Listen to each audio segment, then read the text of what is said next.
Yeah, okay, we'll continue. Um,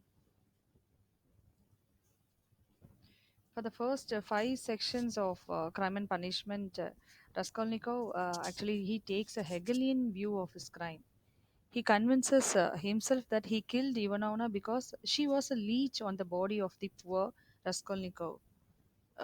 She was the leech on the body of the poor, and he believes that he is doing mankind a service by killing the dishonest and unfair pawnbroker. That is actually in part 6 that Raskolnikov admits to himself and to his lover Sonia that his ultimate motive was Nishane.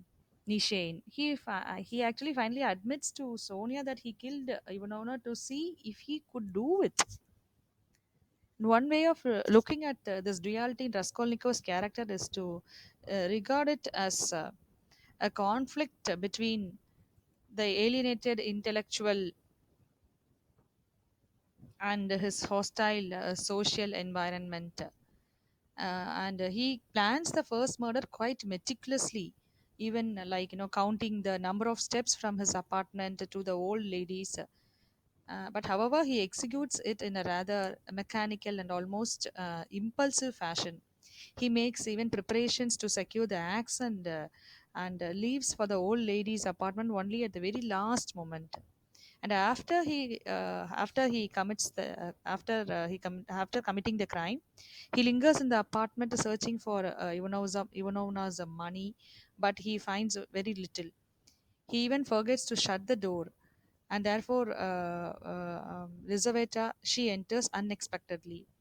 And later on he hides the money and jewelry that he steals without counting or examining it, nor he attempt to spend any of it. All these reveals that he is hardly the hardened criminal type. After the heinous double murder, he is terribly disturbed by bouts of illness and fainting by this recurrent nightmares. He plays a kind of clever game with the police officer Porphyry, arousing their suspicions and then trying to fool them. Even Porphyry attempts to convince Raskolnikov about the fallacy of his theories of the extraordinary ordinary. Porphyry recognizes the potential of Raskolnikov's intellect and his future capacity for doing good if he redeems himself through confession and suffering. And he wanted Raskolnikov to confess, but he was reluctant. Raskolnikov was reluctant.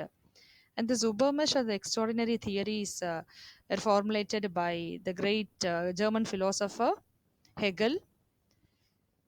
The Hegelian man, according to Hegel, Hegelian man exists for noble purpose. If the ends are noble, then the means can be justified. So here, Raskolnikov is trying to justify the end, but his means are not noble. The Hegelian man exists for the noble purposes. If the ends are noble, then the means can be justified. So he tried to apply this theory. The emphasis is always on the ends rather than the means.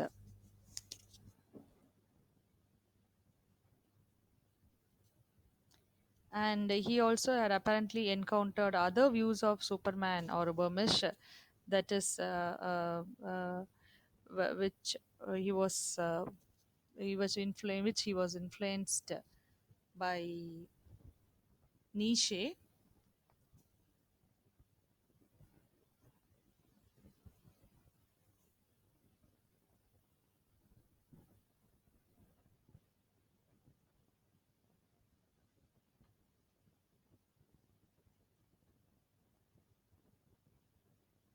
Like Raskolnikov, Shivadrigailov is also a criminal. He too is troubled by terrifying dreams, and vivid dead characters started to haunt him. And he is actually Daunia's former employer, and he tried to seduce Daunia several times. And later, he showed a generosity towards Daunia by offering money.